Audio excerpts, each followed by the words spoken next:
So hello everyone, this side Manish Verma, founder of V2 academy. आज के इस वीडियो में हम बात करने वाले हैं जेईई मेन 2025 वाले बच्चों के लिए। यार इस समय आप सभी लोग काफी ज्यादा परेशान होंगे आपके नोटिफिकेशन को लेकर। सबसे पहले आज के इस वीडियो में हम बात करेंगे कि आखिर आपका नोटिफिकेशन कब तक रिलीज किया जाएगा। ठीक है, जेईई मेन 2025 का, और आप कब से अपने एप्लीकेशन फॉर्म को फिल कर पाएंगे, सारी बात करेंगे। उसके बाद में आपके एग्जामिनेशन डेट क्या कुछ रहने वाली है, जिससे कि आप एक आइडिया लगा पाएंगे कि हाँ अभी हमारे पास इतने टाइम है और इतने बचे हुए टाइम में हमें इस तरीके से प्रिपरेशन करना चाहिए। सारी चीजें मैं आपको आज के इस वीडियो में बताऊंगा। साथ ही रिक्वायर्ड डॉक्यूमेंट्स, यानी कि कौन कौन से डॉक्यूमेंट जरूरत पड़ेगी आपको एप्लीकेशन फॉर्म को फिल करते टाइम। देखो, डॉक्यूमेंट की जरूरत आपके 3 टाइम पे पड़ते हैं। सबसे पहला आपके जब एप्लीकेशन फॉर्म फिल होता है तब, दूसरा जब आपके काउंसलिंग में जब आप अप्लाई करोगे, जोसा काउंसलिंग, उस समय आपके डॉक्यूमेंट का जरूरत पड़ता है, यानी जब आपके रिजल्ट आ जाएंगे उसके बाद, और तीसरा फिजिकल रिपोर्टिंग के टाइम पे जब आपको कॉलेज मिल जाएगा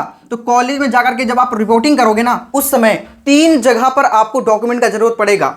स्टार्टिंग के टाइम पे थोड़े कम डॉक्यूमेंट लगेंगे, सेकंड टर्म में और थर्ड टर्म में थोड़ा सा ज्यादा डॉक्यूमेंट का जरूरत पड़ता है। ठीक है, तो हम सारी बात करेंगे कि कहां पे कौन कौन से डॉक्यूमेंट का जरूरत आपको पड़ेगा, जिससे कि आप पहले से अवेयर रहें और डॉक्यूमेंट बनवा करके रख लें। क्योंकि भाई एप्लीकेशन फॉर्म स्टार्ट होगा, उसके बाद ज्यादा दिन का टाइम नहीं मिलता आपको, लगभग 1 महीने के अंदर सारा प्रोसेस करना होता है, सारे बच्चों को एप्लीकेशन फॉर्म को फिल करना होता है। इसीलिए अगर आप पहले से डॉक्यूमेंट बना करके रखेंगे तो आपके लिए ज्यादा फायदा होगा। ठीक है, उसके बाद में exam related more important points और भी कई सारी बातें आज के इस वीडियो में हम समझेंगे। सो पूरी ध्यान से देखिएगा। जेईई मेन वाले बच्चे हैं तो भाई जल्दी से सब्सक्राइब करके भी जुड़ जाइएगा। ये चैनल आप सभी के लिए बहुत ही इंपॉर्टेंट इंफॉर्मेशन सबसे पहले प्रोवाइड करता है। और एक और बड़ी बात कि आपके एप्लीकेशन फॉर्म आने से लेकर के जब तक आपके एडमिशन नहीं हो जाते, इवन काउंसलिंग में भी मैं आपकी कंप्लीट मदद करता हूं, हमारी टीम आप सभी की कंप्लीट मदद करती है। सो सभी लोग अभी सब्सक्राइब करके बेल आइकन दबा लीजिएगा।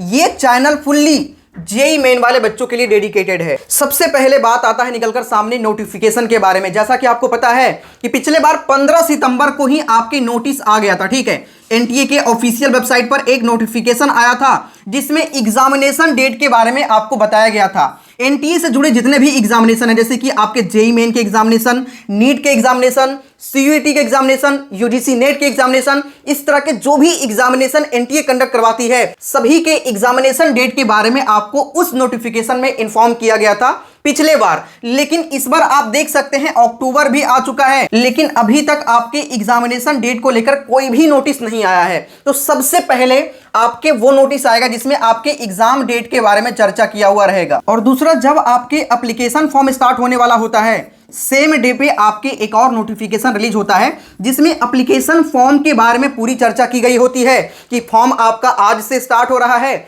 और आने वाले इतने टाइम तक आपके फॉर्म को फिल किया जाएगा। एक डेडलाइन दिया गया होता है, तो वो नोटिस बाद में आएगा। ठीक है, लेकिन उसके पहले आपको एग्जाम डेट के बारे में इंफॉर्मेशन दे दिया जाएगा। दोनों ही नोटिस कब आएगा वो भी मैं आपको बताता हूं। अभी देखो, ये वाला जो एग्जाम डेट का नोटिस था ना, अब तक आ जाना चाहिए था, लेकिन एनटीए रिफॉर्म्स कमेटी का गठन किया गया था और एनटीए से कुछ रिपोर्ट मांगी गई थी और उन्होंने रिपोर्ट देने में देरी किया। ठीक है, इस वजह से अभी तक आपके एग्जामिनेशन डेट को लेकर कोई भी नोटिस जारी नहीं किया गया है। पहले वो रिपोर्ट शिक्षा मंत्रालय को सौंपना है, उसके बाद ही आपकी नोटिफिकेशन रिलीज किया जाएगा। ठीक है, एनटीए रिफॉर्म्स कमेटी जो है वो पहले रिपोर्ट सौंपेगी, उसके बाद। तो आप एक्सपेक्टेड मानकर चलो 15 अक्टूबर तक। ठीक है, क्योंकि अभी थोड़ा सा आपको पता है कि फेस्टिवल्स भी है, इस वजह से हॉलीडे भी अभी चलेगा, तो इस वजह से आप 15 अक्टूबर के आसपास मानकर चलो कि नोटिफिकेशन आपको देखने के लिए मिल सकता है जिसमें एग्जामिनेशन डेट के बारे में चर्चा की गई होगी। और वहीं अगर आप एप्लीकेशन फॉर्म को लेकर बात करेंगे तो मिड नवंबर, ठीक है, मिड नवंबर या फिर आप 20 नवंबर के आसपास इसे मानकर चल सकते हैं, जब आपके एप्लीकेशन फॉर्म रिलीज किया जाएगा,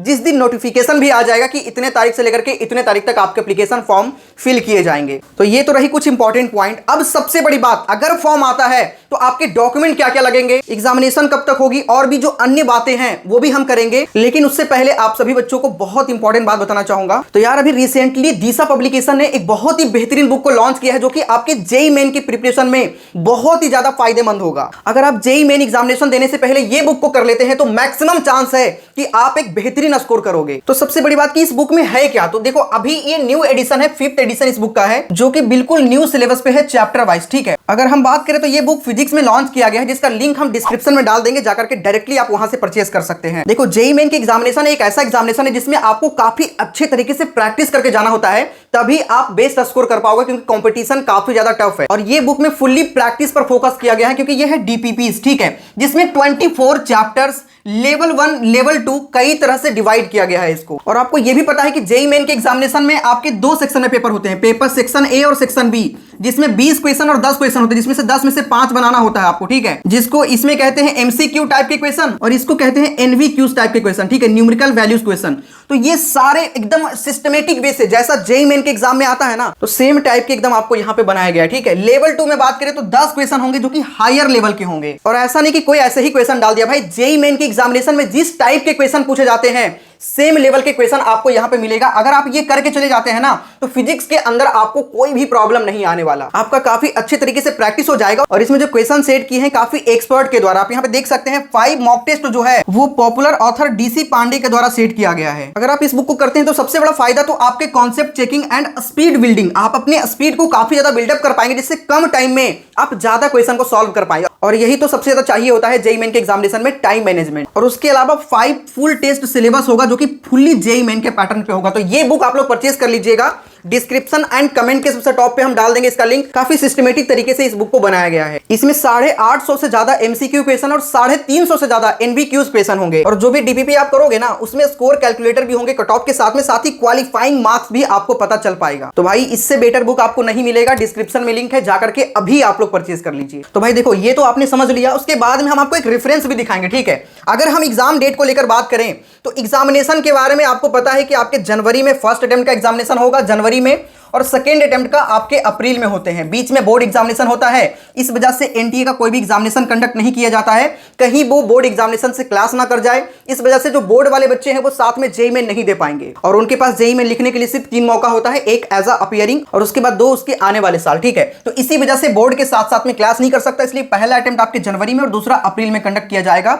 जनवरी वाला अटेम्प्ट आप 25 जनवरी के आसपास मानकर चलो, ठीक है। 25 जनवरी से आपके एग्जामिनेशन स्टार्ट हो जाएंगे। तो आप कैलकुलेट कर लो कि अभी आपके पास कितने दिन का टाइम है। दूसरा अटेम्प्ट का एग्जामिनेशन अप्रैल के फर्स्ट वीक में मानकर चलना, मतलब 1 या 2 अप्रैल के आसपास आप मानकर चलो आपके एग्जामिनेशन स्टार्ट हो जाएंगे। तो यही डेट मानकर आपको तैयारी करनी है। दूसरी बड़ी बात भाई, कंपटीशन इसमें थोड़ा कम होता है जनवरी अटेम्प्ट में, इसलिए सबसे ज्यादा जो फोकस करना चाहिए बच्चों को इसी अटेम्प्ट पर करना चाहिए। मान के चलो अगर इसमें 13 लाख बच्चा बैठता है तो ये ऑब्वियस सी बात है कि इसमें 15 से 15.5 लाख के आसपास बच्चा हो जाएगा। इसलिए आपको सबसे ज्यादा फोकस यहां पे करना चाहिए जहां पे कम मार्क्स पर आपको अच्छे परसेंटाइल बन जाएंगे। और जब परसेंटाइल बनेगा, मान के चलो इसमें 99 परसेंटाइल आप लेकर के आते हो, तो इसके अकॉर्डिंग आपका रैंक बनेगा 13,000 के आसपास, ठीक है। उससे जितने अच्छे परसेंटाइल होंगे उससे आप कम कर लेना रैंक को। लेकिन अगर जब किसी एग्जाम में बच्चा 15 लाख बैठा तो उस समय आपके 15,000 रैंक हो जाएंगे सेम परसेंटाइल पे। इसी वजह से मैं कह रहा हूं कि यहां पे आपको ज्यादा फोकस करना चाहिए सेशन 1 में, क्योंकि यहां पे बच्चे कम होते हैं।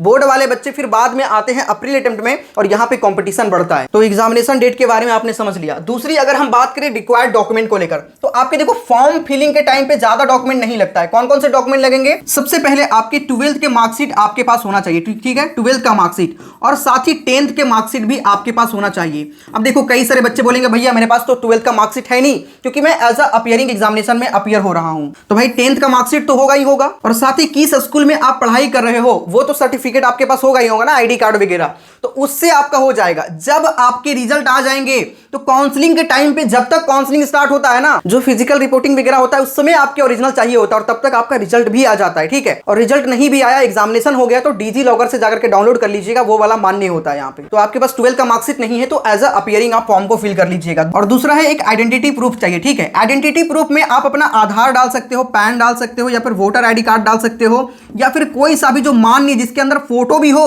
और आपके सारे डिटेल्स भी हो, यहाँ पे वो सारे मान्य होते हैं। तो मैक्सिमम बच्चों के पास आधार कार्ड होगा, तो आप अपना आधार कार्ड लगा सकते हैं, ठीक है। और देखो एक सबसे इंपॉर्टेंट पॉइंट मैं बच्चों को बता दूं, ये गलती सारे बच्चे करते हैं। क्या गलती करते हैं कि देखो 2 बार बच्चा फॉर्म को फिल कर लेगा, सेशन 1 के लिए अलग फॉर्म फिल कर लेगा, सेशन 2 के लिए अलग फॉर्म फिल कर लेगा, क्योंकि उसके कैटेगरी में इशू आ जाता है। जैसे मान के चलो कोई बच्चा पीडब्ल्यूडी वाला बच्चा है, ठीक है, मान के चलो, लेकिन इसका सर्टिफिकेट नहीं बना हुआ और ये अप्लाई कर दिया। इसीलिए मैं अभी से कह रहा हूं कि भाई सभी लोग जो पीडब्ल्यूडी वाले बच्चे हैं, अभी आपके पास टाइम है, अभी आप सर्टिफिकेट बना के रख लीजिए, और जब फॉर्म आएगा तब जाकर सर्टिफिकेट बनाने लगोगे तो आपका फॉर्म फिलिंग का डेट ही निकल जाएगा, और फिर आप नहीं प्रूफ कर पाओगे तो आप डालोगे जनरल। और जब आप एक बार जनरल लगा दिए, उसके बाद में आपका मान के चलो सर्टिफिकेट बन गया, तो अप्रैल में आप चाहोगे क्या, अपना कैटेगरी को चेंज कर ले, और कैटेगरी वहां पे चेंज होगा नहीं। और कैटेगरी चेंज नहीं होने की वजह से बच्चा क्या करते हैं ना, एक बार तो फॉर्म फिल किया, दूसरा बार फिर से फॉर्म फिल कर दिया, और यही सबसे बड़ा गलती आप करेंगे। अगर आप 2 बार फॉर्म को फिल करेंगे तो अप्रैल वाला फॉर्म आपका डायरेक्ट रिजेक्ट हो जाएगा, और सिर्फ सेशन 1 के जो आपके एग्जामिनेशन होंगे, जनवरी वाला अटेम्प्ट, उसी के बेस पे आपका रैंक बनेगा।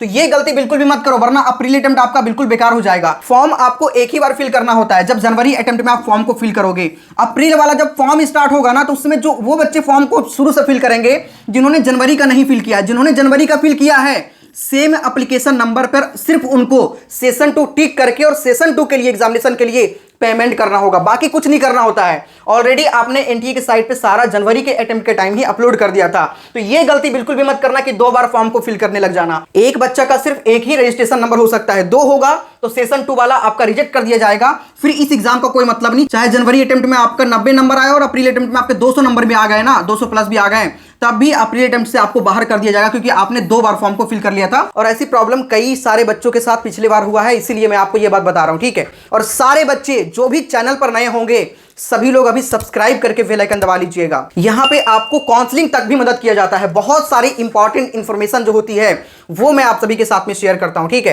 तो मैंने बता दिया 10th 12th का मार्कशीट, आधार कार्ड। तीसरा आ जाता है आपके एक साइन लगेगा, ठीक है। साइन तो आप तुरंत ही कर लेंगे, और एक फोटो लगेगा आपका। फोटो अगर आप व्हाइट बैकग्राउंड में दे सको तो वो ज्यादा सही रहेगा, तो व्हाइट बैकग्राउंड में ही फोटो आप खिंचवा लीजिएगा, ठीक है। तो ये तो हो गई इन सभी चीजों के बारे में। और अगला बात आता है income certificate, caste certificate and residential certificate. क्या वो अभी लगेगा? तो देखो, ये सर्टिफिकेट आपके अभी जरूरत नहीं पड़ता है, पिछले बार तो जरूरत नहीं पड़ा था। ये जरूरत पड़ेगा जब आप काउंसलिंग करने जाओगे ना, वहां पे। अभी फॉर्म को फिल करते टाइम सिर्फ आपको कैटेगरी डालना होगा कि किस कैटेगरी से आप हो। जैसे कई सारे बच्चों के ना कैटेगरी सर्टिफिकेट नहीं बना होता है, तो 1 अप्रैल 2024 के बाद का कैटेगरी का जरूरत होता है, 1 अप्रैल 2024 के बाद का। तो जब 1 अप्रैल 2024 के बाद के डॉक्यूमेंट का जरूरत पड़ रहा है, तो भाई अभी आपको क्या डॉक्यूमेंट बनाना चाहिए या फिर नहीं? तो देखो, ये जो डॉक्यूमेंट लगता है वो काउंसलिंग में लगता है, लेकिन फॉर्म को फिल करते टाइम इनकम, कास्ट या रेसिडेंशियल नहीं मांगा जाता, बाद में ही जाकर के आपको प्रूफ करना पड़ता है। बट फिर भी मेरा पर्सनल रिकमेंडेशन है कि आप लोग बनवा जरूर लीजिएगा। एनटीए का कुछ भी नहीं कह सकते, कभी कुछ होते रहता है,